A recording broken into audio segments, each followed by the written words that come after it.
change would you most like to see come from the Rules Committee meeting?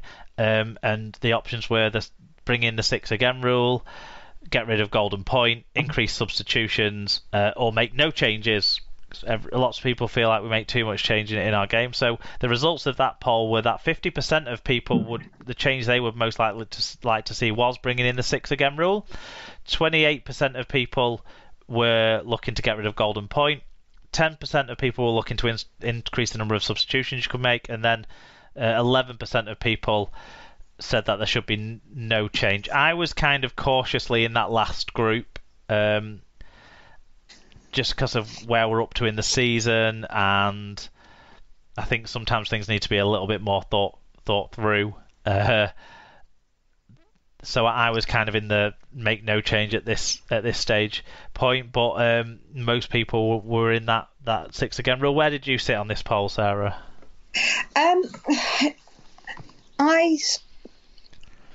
struggled a little bit with knowing where I stand. Part of me agrees no change because of the fact that we've already had quite a bit of the season. It's difficult to sort of then implement. It's difficult to stay awake whilst we're recording. Yeah. I don't mind the 6 again rule. I can see an argument for the increased substitutions. But, if there's going to be fatigue because of players. It's, to be honest, I don't want to get rid of golden point midway through a season because I just think that we've already had, as I said last week, had matches decided by that. It's too fundamental a change to the way points are distributed, doesn't it? And unless it was confirmed at the same time that relegation wouldn't happen. Yeah. Then. But other than that, I don't have any real strong feelings, to be perfectly honest. Well, we had a few views in from our wonderful listeners and social media followers, and so I don't know if they have strong feelings or otherwise, but let's run through those. We'll alternate. Do you want to give the first one, Sarah? Yes, so Martin Simpson at Mark Sim said, I like what I've seen of 6 again, but would like to see more than 2 weeks of games before adopting it. They should not adopt it now if there are going to be lots of games and they are talking about extra substitutions. Yeah, could there be a extra fatigue issue with the 6 again rule that will have knock-on effect with the number of games? That's a good point, actually, that Martin makes. Neil McEwen at Neil McEwen 4600, he said other. If the team form a quick scrum to stop the clock, 7 players that pack it should have to form the scrum when play continues. I thought that had already come in. No. Or is it just in the NRL that had already come in? I think it's just in the NRL. It's something we've often talked about because you end up, with your full back and your 2 wingers, don't you? And yeah, I thought it came in. I thought it came into the NRL at the start of last year, and I thought we introduced it. But maybe I'm getting confused between the NRL and the Super League. I don't think we have. I've definitely seen games where the referee calls time off and then a player heads out of the scrum and he puts time back on. But I can't remember if that was down under or in a Super League game earlier I this think season. that was down under. Right, okay, fair enough. Because I'm sure it's something we've still talked about, or certainly like me and Dad. Just because, you get your fast players back, they form the scrum, and then, your props come lolloping down in 10 minutes' time after the clock stopped. I think if it isn't in place already, it's something that us at Super League Pod have always been in favour of, isn't it, Sarah? Yeah. Yeah. But introduce it for next season if it's not. Yeah. Yeah. Who's next? So Mark at Wilker2205 said, really hoping we don't do 6 again. Attackers desperately trying to win a penalty at the ruck is much more prominent here than in the NRL. More often than not, we'll end up with one team running away with the game in the last 20 because their opponents are exhausted. Yeah, I think we've started to see more closer games in the NRL, even though there was a blowout this morning. So that side of it has maybe been seen to not be as much the case as we thought it might have been after the first weekend, but I certainly take his point there. Enough of that now. Andy Gilder says, interchanges. Nobody wants to watch exhausted players plodding around 3 times a week. Take it back up to 12 for this season only. What do you think? Yeah, I mean, I actually like the next suggestion. Oh, yeah, got crack on. Yeah, it's in the same theme, isn't it? Dan Haymon at Daniel Haymon 8 said, increase substitutions. Do you mean players on the bench or interchanges? I'd change it completely. At the minute, you get 4 players on the bench who can interchange 8 times. I'd allow 8 players on the bench so that each position is covered, but only allow 4 interchanges to increase fatigue. Would make players get fitter and more skillful. Yeah, so I think the idea will have been to increase the number of interchanges so that there is less fatigue if we're going to be playing 3 in a week, doesn't it? Like Andy's sort of comment. But yeah, you like this one then, yeah? Well, I think at the moment you can be hideously penalised, can't you? You know, if a player gets hit in a dangerous tackle, because then you're suddenly a player down in effect, whereas something like this would mean that you've still got enough players. Do you know what I mean? Yeah. I think there's definitely something for it. I don't know whether necessarily I think for the resumption of play, but I do like the idea of having more players on your bench.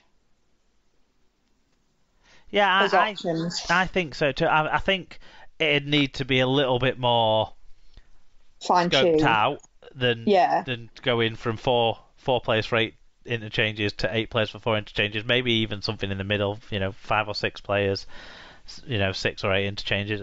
But yeah, I think we sort of mentioned last week, didn't we, as well, an idea of putting an extra player or 2 on the bench. Yeah, I was going to say, I think certainly with the increases in matches, we have to, if there is talk about it going to 3 games a week, we do have to look at player welfare and how we can achieve that. And maybe it is a case that we need a couple of extra players on the bench. Yeah, maybe so, yeah. I think it's something to think about, isn't it? David Cantwell at Dr. Hideous said, get rid of golden point. There's nothing wrong with a draw, and if the game is that close, then without golden point, you get a drop goal-a-thon anyway for the last few minutes. I mean, that just sums up the golden point argument, doesn't it? So yeah. We don't necessarily disagree. And I think your dad must have replied to that one, because Joshua's granddad at John Scott 15 said, keep it as long as Sneyd has his left foot. And his right foot to stand on whilst he's dropping the girl. That's a good point, actually. I mean, yeah, I do agree with Dave that we should get rid of the golden point, but I don't agree that we should do it now in the middle of a season. Yeah, and of course we all thought that the headline out of the meeting was going to be the 6 again, didn't we? Yeah. But they had a surprise in store for us, did the rules committee and the medical experts that were kind of part of that and making recommendations to that, in terms of talking about removing scrums for the resumption of the 2020 Rugby League season. Now, this isn't something that was on the table in the NRL. It's not something that they're doing at all. But we live in a very different COVID environment in the UK to what they live in Australia. The theory behind it is that you get... It's say like the amount of scrums you'd normally get in a game is the equivalent of having an extra of a player in those scrums having an extra 130 tackles, given the amount of contact and the in terms of length of contact, closeness of contact between the players in a scrum. So if there was someone who had picked up the virus between being tested and playing, then they would be not aware of the symptoms, more likely to pass it on through a scrum than they are through any of the other contacts that happen in a game, is the theory, is the science, is where the medical recommendation has come from. So we asked people if they supported the removal of scrums. It was fairly split, Sarah, but yes came out on top. 57.5% voted yes, 42.5% voted no for supporting the removal of scrums. Now, the views we got on this were disproportionately one way of that. Yes. It was not 60-40 or, close to 60-40 or even less than 60-40 when it came to the actual views we got. So, shall we run through some of those on this before we give our because our points I think will come out through talking about what everyone else says. Do you want to give us the first one? Yeah, so Joshua's granddad said, been a farce for years. When was the last time you saw a strike against the head or even a hooker actually packing down in the middle of the scrum and not as loose man? David Cantrell said, abolish it permanently. The scrum in rugby league is nothing but a poorly understood folk memory carried out as a meaningless ritual. Do you know something? I love that as a statement and I totally agree with it. Because in my rugby watching lifetime, it's never been a thing. Like winning against the head.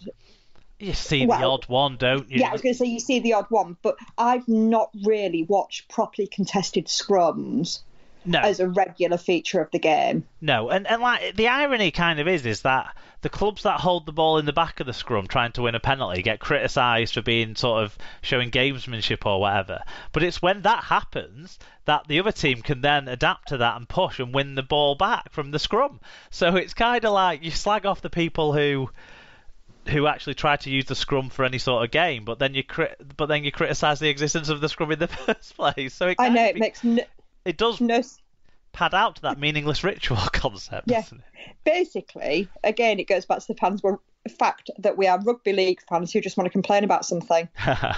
Well, Gary Ormiston at Gary Ormiston 1 said, I would be happy for them to disappear. The games move on. The fans need to as well in regards to their love for scrums. They need putting in Room 101 for me, which I thought was a fantastic old school reference, Room 101. And then during the last week, I have heard that referenced on several other podcasts. Not putting scrums in them, but the concept of Room 101. And I was like, who talks about Room 101 anymore? But there you go. Yeah. And we're up to Andy Preston at Cockwomble12, who says, given that scrums are awarded as a penalty, replacing the play of the ball creates no material advantage to the team being awarded. I'd suggest 3 square defenders at the play of the ball, or that AB markers bind in the onside line. Attacking team then retains some territorial benefit.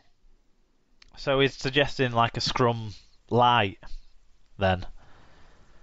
Like a scrum but with less people in it? I was confused by it, to be perfectly honest. It's basically saying you're taking an extra defender out of the defensive line. Right.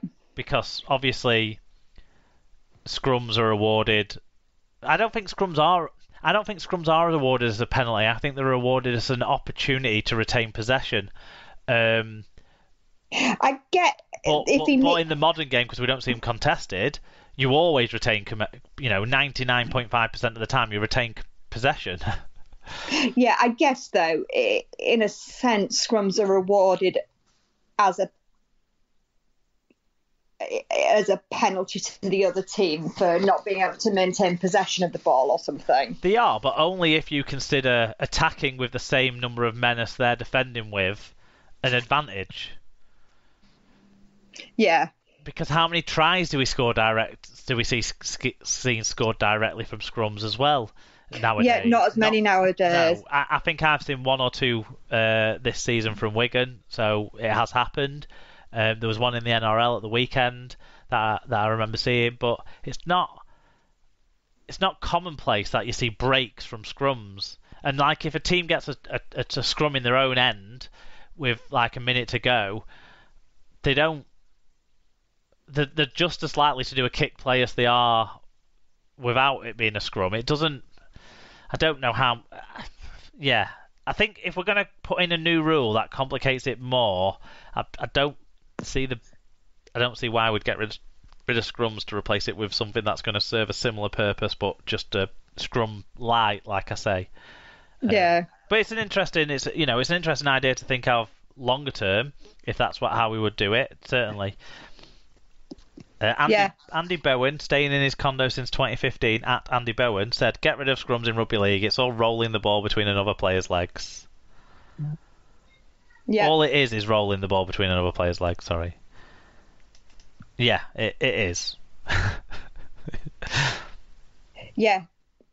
But Joshua loves scrums. He's learning how to feed a scrum, and he thinks it's the best thing ever, especially because the forwards all complain about it. Who's next? So there you go. So next is Chris Young at Big Beeve 30. Should be replaced with a tap, but no quick taps allowed. Well, that almost goes the